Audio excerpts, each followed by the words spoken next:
So it's been a long time. I've been trying to think and what I wanted to say when we finally got to this point.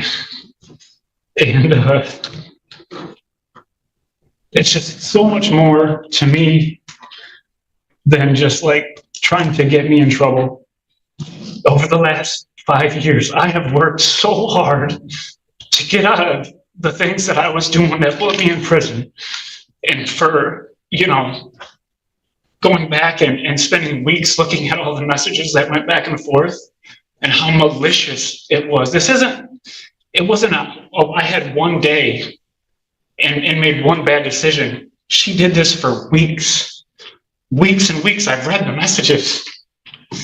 And for her to say the only thing he cares about is this job at the recovery center and I want to take it from him.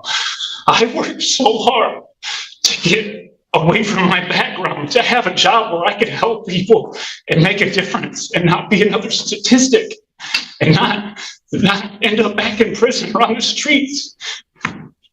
And to just think that someone that said they loved me could just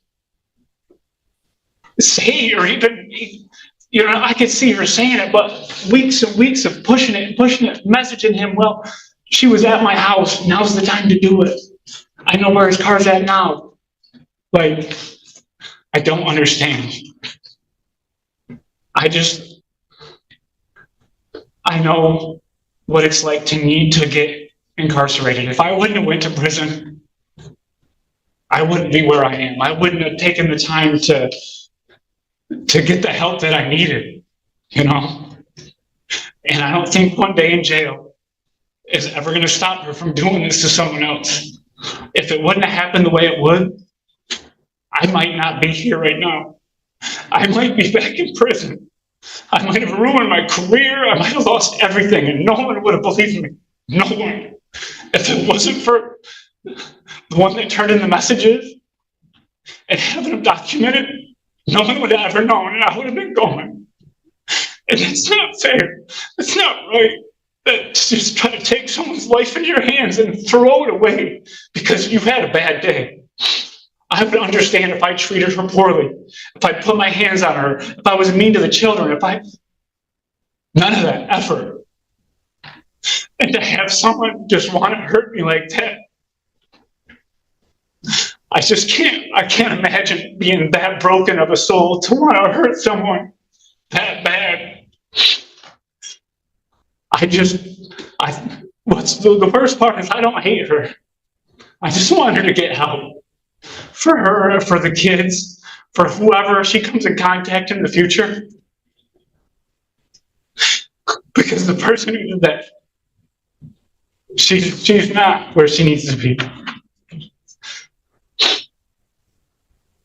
One thing that I guess it probably doesn't matter because it wasn't reported, but just not even a month ago, she was at a restaurant and ran into my niece and threatened to beat her ass in the middle of the restaurant with her children there, in front of everybody. So whatever gains and progress that she's made, she's not where she needs to be yet.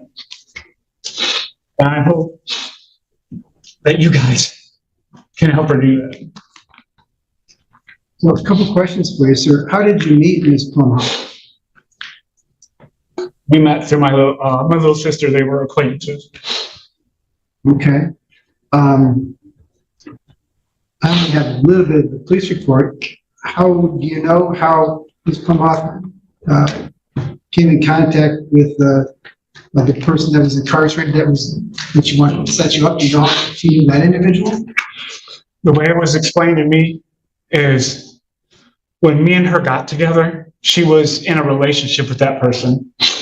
And when me and her made it official or whatever, she broke it off with him because he's in prison. What is he going to do? All she has to do is not answer the phone. So that was her boyfriend, I guess, up until I had got with her.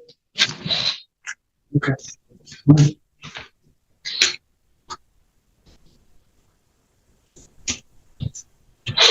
Anything else that you want to say, sir?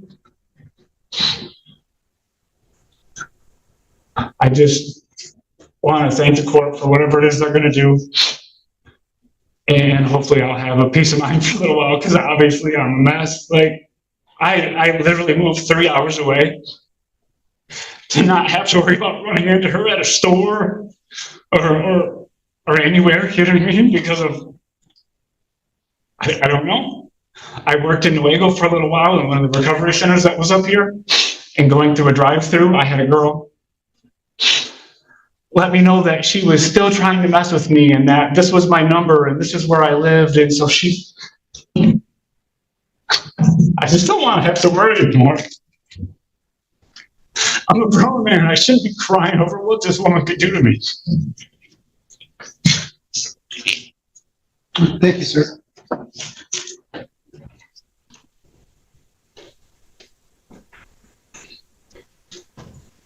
All right, the court recognizes that the advisory guidelines in this case would suggest a sentence between 0 and 11 months. The courts can exercise my discretion if it is consistent with the advisory guidelines, consistent with the plea agreement in this case. It would be the sentence of the court that this defendant served 120 days in the Nuevo County Jail. I'll give her credit for the 1 day that she served so far.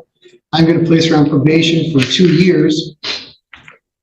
There is a $30 per month probation oversight fee for regular probation, $60 a month for electronic monitoring or tether. There is a $68 state cost assessment, $130 crime victims' rights fund fee, and a $60 DNA fee. Those financial assessments can be paid within 90 days of her release from jail. Ms. Plumhoff, on the one hand, I applaud you for the efforts that you've made. And maybe those efforts will continue after you're out of jail and through probation, and they'll help you change the person that you are. On the other hand, I can't think of anything more vile than what you try to do to that man. Number one, you knew his history with addictions, and to try and use that against him. Number two, trying to prevent him from helping other people, trying to engage some other inmate to ruin this man's life. And he's right. If you had any idea how many people come in here with possession of drugs and say, they weren't mine, somebody planted on me, everybody, the police, the prosecutor, the court, we all go, yeah, right. People just don't plant drugs on other people. And that was your plan. As he indicated, it wasn't just a fly-by-night thing, one time, call somebody up, oh no, I forget it. It was time after time, message after message. You actually paid the money, as I understand it, to have this done. I just can't, really words don't express how vile those acts are. You try to separate the acts from the person, but you're the one that did those. And luckily, this person that you were corresponding with in the jail had integrity and did the right thing and turned you in.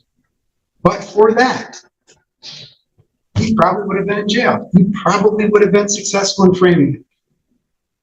And that's inexcusable. I don't care how much you hurt you.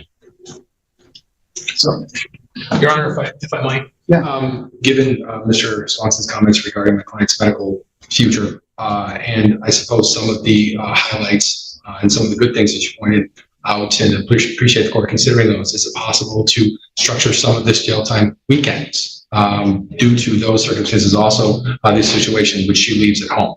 I say that to the court readily, preparing my client for the idea of incarceration. I don't think for a second that it wasn't something that crossed our mind or her mind, Mr. Swanson's mind. I just ask if there's a way to structure that so that it isn't a complete, the water isn't completely cut off there.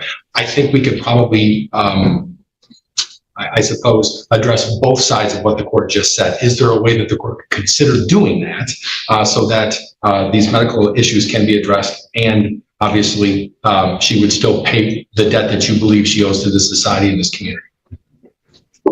Well, I don't want her to suffer medically. I haven't seen any paperwork that you've wanted. I'm not going to just do a flyby look at it now. So she's going to jail. Take a look at whatever paperwork you want to submit.